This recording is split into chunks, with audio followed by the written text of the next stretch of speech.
No, no. I think False alarm. No. This is a risk in having an aging rabbi. No, Rebecca and Jason had some words they wanted to add to the words they recited when they placed the rings on each other's finger. So why don't we do that now?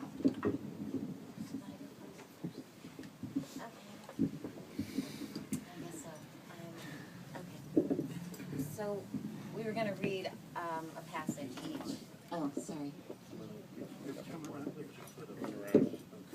We were going to read a passage each, and then as I was looking for a guest book around the house, I found this journal that we started in 2010, and it was a love journal after we had gone to Agape.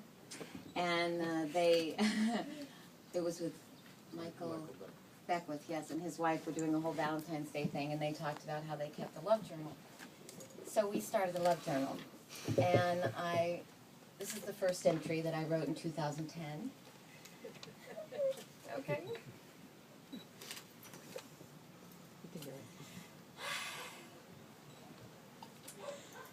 It's called love, that mysterious thing that keeps us coming back for more, that keeps us asking the hard questions.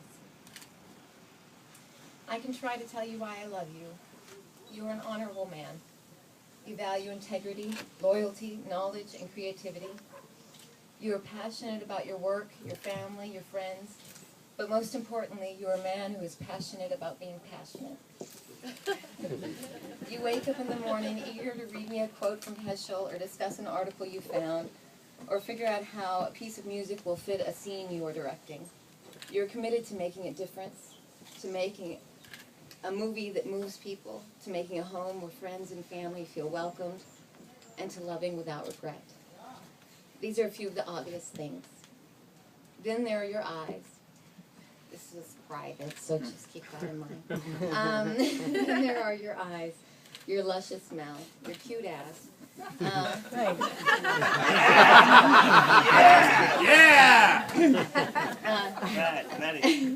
And the way you look at me across the room. But the thing I love most, it's that undefinable thing. The thing that I would like to spend a lifetime figuring out. And on my deathbed, I will shout out, I got it, and pass away in peace.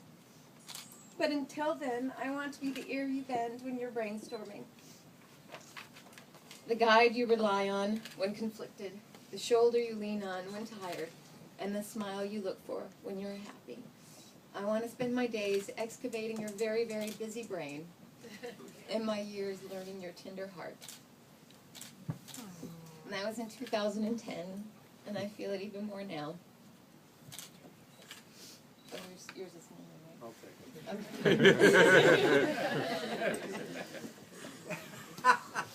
Okay. You're up. Okay.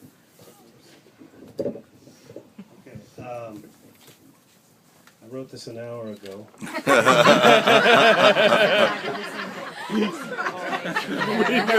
Just change under her. Because I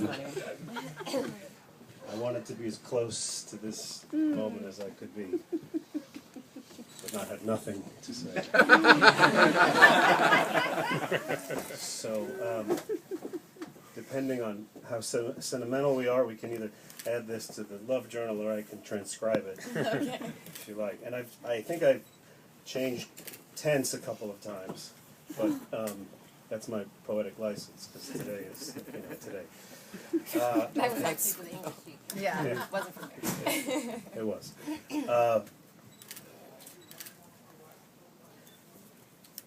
I will stand before you today, and I will promise myself to you for the rest of my life. I will not stand there because I have some great desire to be married in the abstract. I will not stand there because my mother has some great desire for me to be married.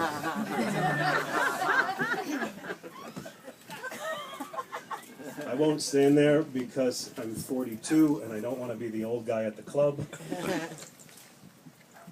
Or because society thinks that I should be married by now. I'm standing here because of you.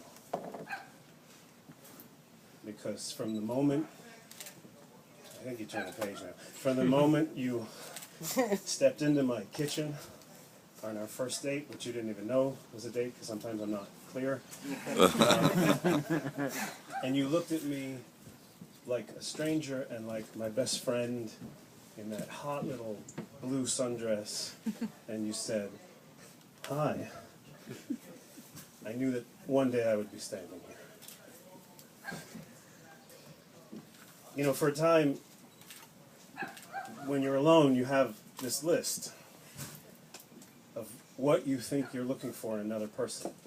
And it's not a list that you write down. Well, She was fine. I did in high school and also when I was 37. But you keep it up here, you know, the list is life. Yeah. Yeah. And then you come along and the list vanishes. What list? Because I fell in love with you and you understood me and you're patient with me and you always allow me to keep my dignity even when I fall apart. And I don't know. Hold on. And you're kind and you're brilliant and you're funny and you're everything that I would ever dream of putting on a list if I had one, but I don't, because I have you. And I have to imagine that once a person has you, they would be stupid to let you go. So I will stand here today because I'm smart. And I will go so far as to say that giving you my heart and that promising to take care of you and to protect you and to encourage you and hold you when you can't hold on and to be silent when you need me to be and to help make every one of your dreams come true makes me actually a genius. So I stand